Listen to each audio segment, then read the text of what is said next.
Hello everyone. Today I'm going to explain about exceptions to the principles of natural justice. When it comes to meaning of principles of natural justice, it means a procedure to be just, fair and reasonable. There should not be any arbitrariness and any biasness in the procedure. Whenever the term principles of natural justice is used, it means some principles which are very necessary to produce justice to the society. The concept of natural justice is very old and originated at very early age. Even if we go back to ancient era, during the reign of Kautilya's Ardhashastra, the rule of law then consisted of natural justice. In India also, this concept was introduced at very early stage. In the leading case of Mohinder Singh Gill versus Chief Election Commissioner, the court held that whether it is judicial, quasi-judicial, administrative or quasi-administrative, there should be the concept of fairness. Natural principles of justice are those rules which have been laid down by the courts as being the minimum protection of the rights of the individual against the arbitrary procedure that may be adopted by judicial, quasi-judicial and administrative authority while making an order affecting the rights. In simple words, if we get any problem, we'll go to court. What if they are prejudiced and if they are biased? We won't get a proper justice. So, in such situations, these principles of natural justice will be an weapon for a common man. Now, let's discuss what are the principles of natural justice. There are three principles. Doctrine of bias means no man shall be a judge in his own cause. And the second one is rule of fair hearing. No man should be punished or condemned unheard. Everyone should be given an equal opportunity to hear. And the third one is speaking order. It is also called as reasoned decision. Giving of reasons in support of an order is considered to be the third principle of natural justice. According to this, a party has a right to know not only the result of the inquiry but also the reasons in support of the decision. These are the three principles. Now let's discuss exceptions to the principles of natural justice. Exceptions of the principles of natural justice means where these principles of natural justice are not included. There are some situations where this is not included. In that, statutory exclusion is one of the exception. To understand this, I'll give you an example.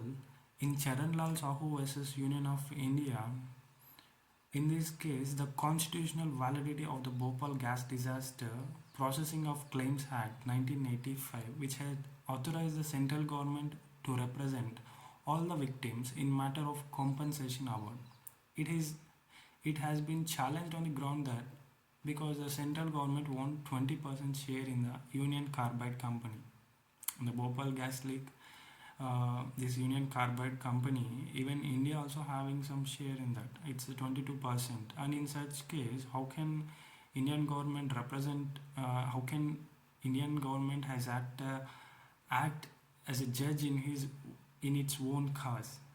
So this was challenged before the court, and the court held that even if the argument was correct, the doctrine of necessity would be applicable to the situation. Because if the government did not represent the whole class of gas victims, no other sovereign body could so represent, and thus the principles of natural justice were not attracted in such situations. And the second one is emergency.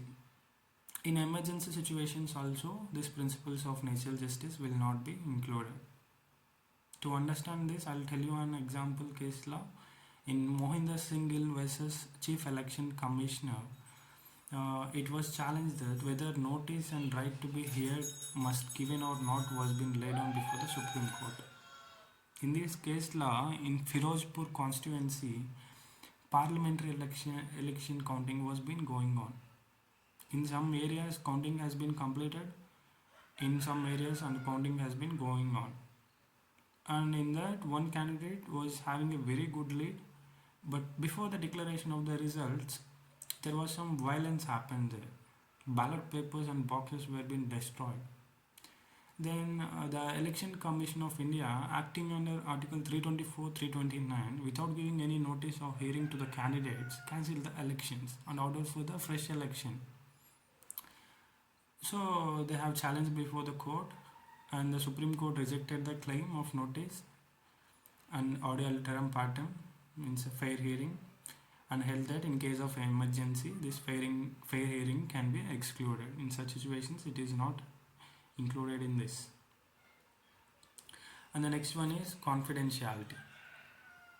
Confidentiality. In Malak Singh versus State of Punjab and Haryana, the Supreme Court held that maintenance of surveillance register by the police is a confidential document, and neither the person whose name is entered in the register nor any other member of the public can have no access to it.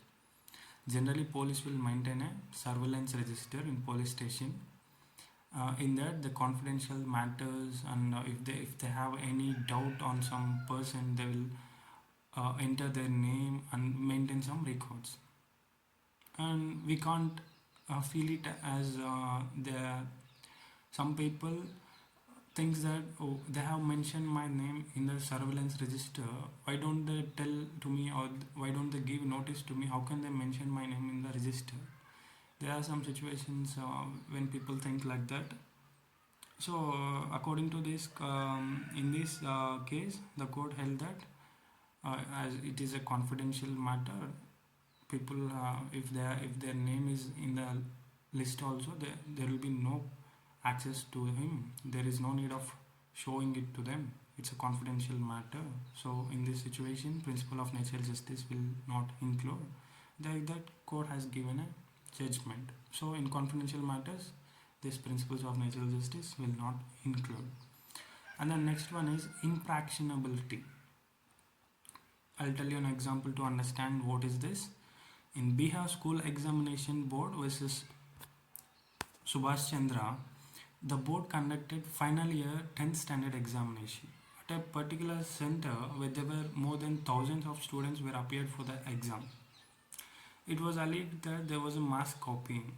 Even in evaluation, they found that there was a mass copying, as most of the answers were same, and most of them were received same marks in the examination.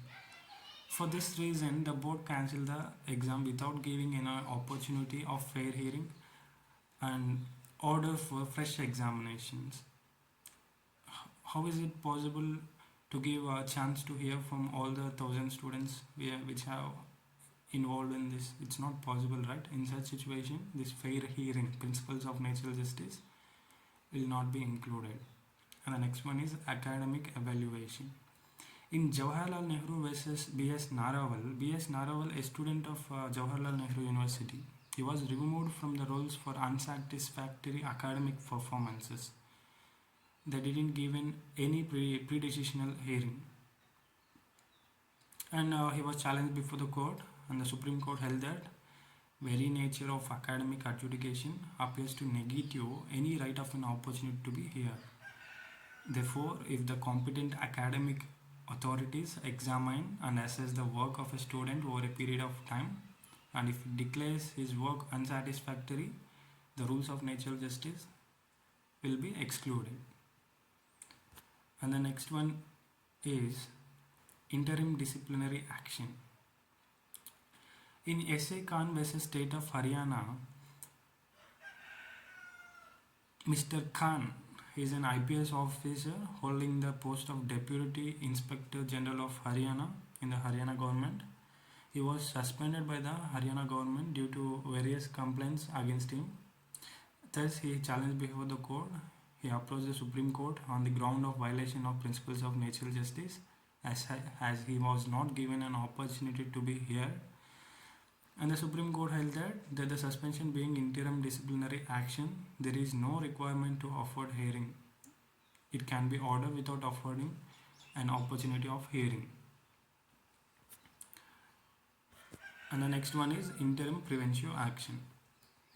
In Abhay Kumar versus K. Srinivasan, the institution passed an order debarring the student from entering the premises of the institution and attending classes till the pendency of a criminal case against him. Because because of stabbing a co-student. He caused an injury to a co-student, and the case was running in the court. It was not clear. So for the preventive action, this was a college decision taken. They have taken a decision to protect others from him. There might be some situations where he might hurt other students also. So the college management told him that till the case has been finished and solved, you should not enter the college premises. And they have debarred him for doing such activity, and the student has challenged in the court on the grounds of violation of principles of natural justice. The Delhi High Court has his,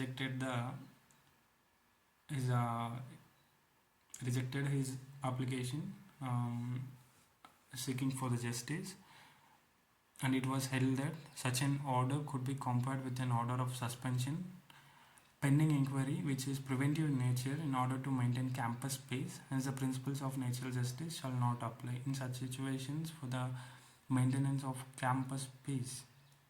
It was a decision taken for the peace of the campus, and also he has committed a crime and the case was going on.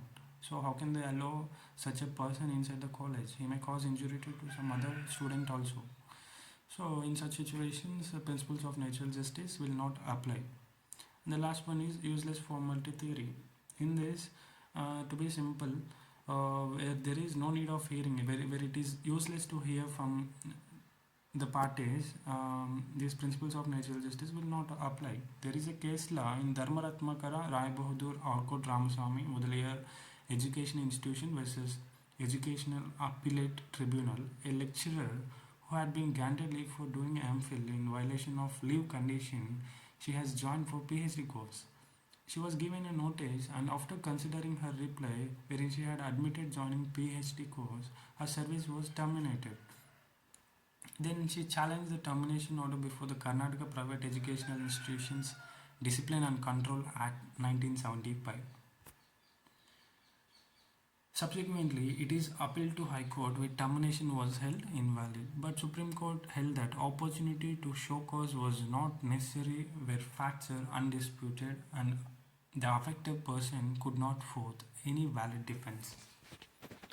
Here the facts itself has been undisputed. So what is the need of hearing to the parties? So in such situations, useless formality theory, there is no need of hearing. So principles of natural justice will not involve in such cases. These are the exceptions to the principles of natural justice. Thank you for watching my video. I'll post my notes regarding this in the description below. Please like, share and subscribe. Thank you.